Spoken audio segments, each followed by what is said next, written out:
Good evening, and welcome to Neutral News, where we look at the world, sigh gently, and wonder if it's time to put the big coat away yet.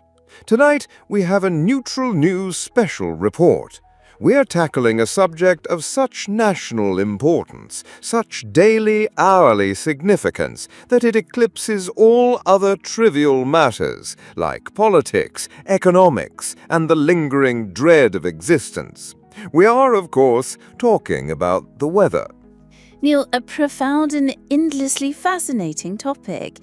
It's been said that 9 out of 10 British people have discussed the weather in the last 6 hours. The other one, presumably, was asleep and dreaming about it. Indeed, Susan. It is the glue that binds us, the conversational lubricant for all awkward encounters.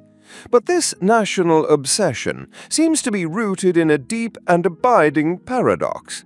We are obsessed with something that, by its very nature, is famously, almost comically inconsistent.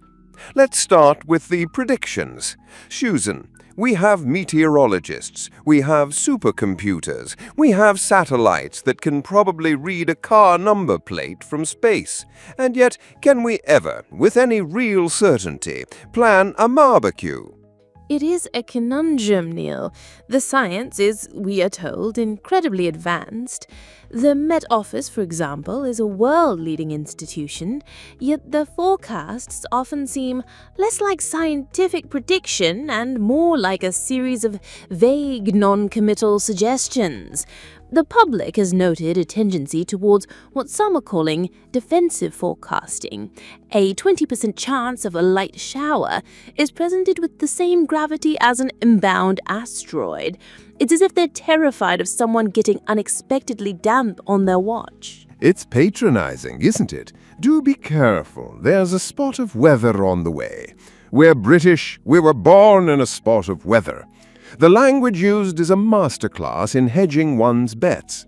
We have sunny intervals, which could mean anything from a fleeting glimpse of the sun to a full-blown park-filling heatwave. We have wintry showers, a delightfully ambiguous term that could mean a few decorative flakes of snow or a Siberian blizzard that will trap you in your home for a fortnight. The public's relationship with these forecasts is one of weary acceptance, Neil. There's a common understanding that any forecast beyond, say, looking out of the window is to be taken with a pinch of salt, or more appropriately, a shovelful of grit, which we'll come to later. This leads to the endless cyclical state of unpreparedness that defines our nation's response to the seasons. Ah, the great seasonal surprise. Every year, winter arrives, and every year it appears to take the country entirely by surprise. The first frost, an event as predictable as the sun rising in the east, causes a level of chaos usually associated with a military coup. Trains grind to a halt because of, and I quote, the wrong kind of snow.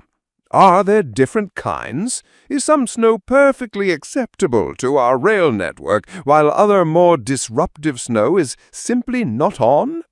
The infrastructure, Neil, seems to operate on the assumption that our climate is permanently set to mild and drizzly. The first serious cold snap reveals that our entire system is held together with string and wishful thinking. Conversely, the arrival of summer presents an equal, if sweatier self problems. The annual heatwave.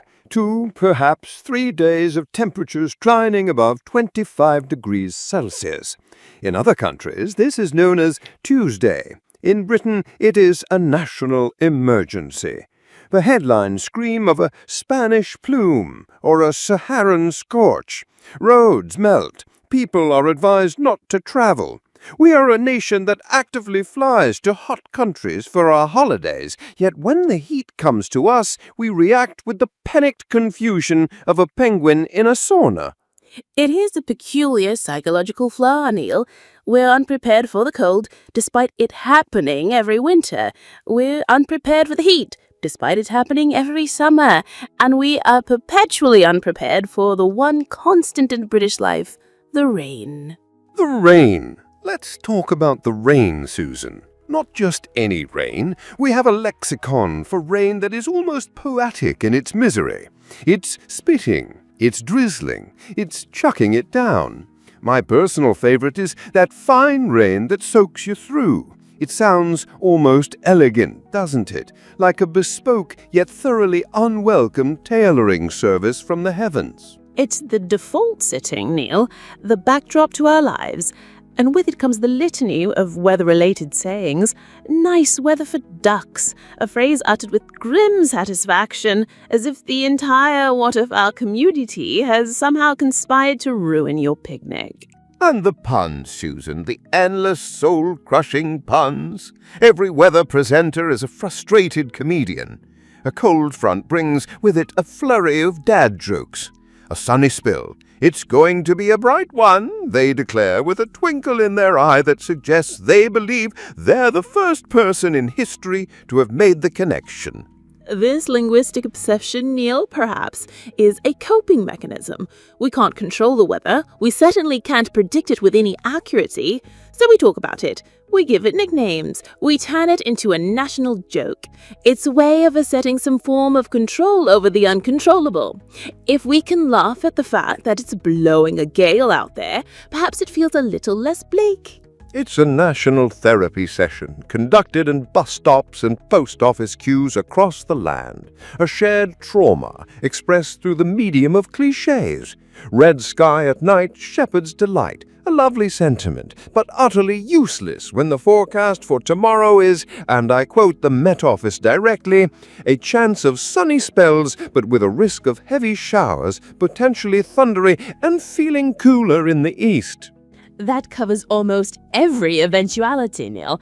It's the meteorological equivalent of answering maybe to a yes or no question. It is, in its own way, a perfect summary of our relationship with the weather. Confused, slightly annoyed, but ultimately resigned to our fate. So, to summarize for our viewers, the weather will continue to happen. The forecasts will continue to be heroically vague. We, as a nation, will continue to be surprised by the entirely predictable arrival of summer and winter. And through it all, we will continue to talk about it, endlessly, because what else is there to do? Now, I'm just popping out. Do I need a coat? I'd take a coat, a sun hat, and possibly a life raft, Neil, just to be on the safe side. Sound advice. Good night.